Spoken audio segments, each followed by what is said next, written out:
O'sib kelayotgan yosh avlodni vatanparvarlik ruhida tarbiyalash, ularda mardlik, jasurlik tuyg'ularini mustahkamlash hamda ular orasidan bo'lg'usi chegarachi harbiylarni saralash maqsadida Bo'stonliq tumanida yosh chegarachi musobaqalarining viloyat bosqichi bo'lib o'tdi. Hozir shu haqida.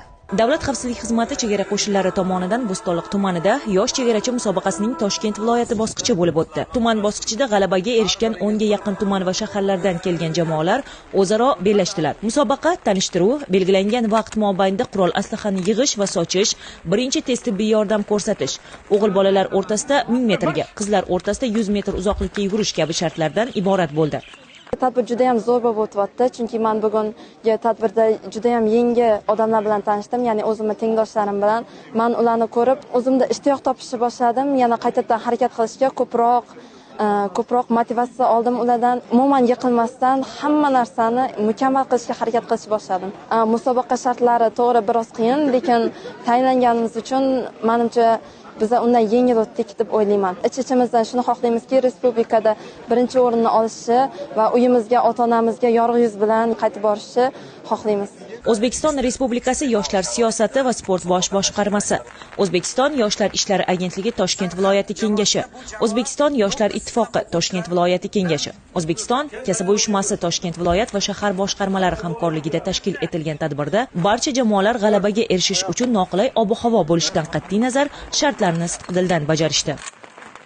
O'zbekiston buyuk, O'zbekiston to'pon, bobomdir sohib biron.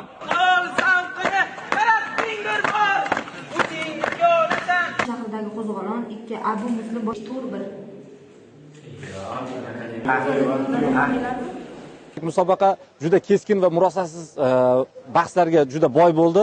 Albatta bu musobaqamizda hozirgi vaqtda o'sha birinchilikka qo'lga kiritgan jamoalar respublika bosqichida qatnashish imkoniyatiga ega bo'ladi va o'sha Toshkent viloyati sharafini respublika bosqichida himoya qilishadi. Ushbu musobaqalardan ko'zlangan maqsad yoshlarimizni bo'sh vaqtlarini mazmunli o'tkazish, qolaversa sport bilan chiniqtirish va bilim salohiyatlarini oshirishga albatta yordam beradi va kelgusida harbiy bo'lish istagidagi yoshlarimizni orzu va maqsadlariga yetishlarida bir dasturi amal bo'lib xizmat qiladi degan umiddaman. Musobaqa so'ngida O'zbekiston Respublikasi Madaniyat va turizm vazirligi Toshkent viloyati Bo'stonliq tumani ijodkorlari tomonidan kuy-qo'shiqlar, raqslar ijro etildi. Natijalarga ko'ra Piskent tumani yoshlari birinchilikni qo'lga kiritib, respublika bosqichiga yo'llanmaga ega bo'ldilar. Musobaqada ishtirok etgan barcha jamoa a'zolari mutasaddilar tomonidan esdalik sovg'alar va diplom bilan taqdirlandi.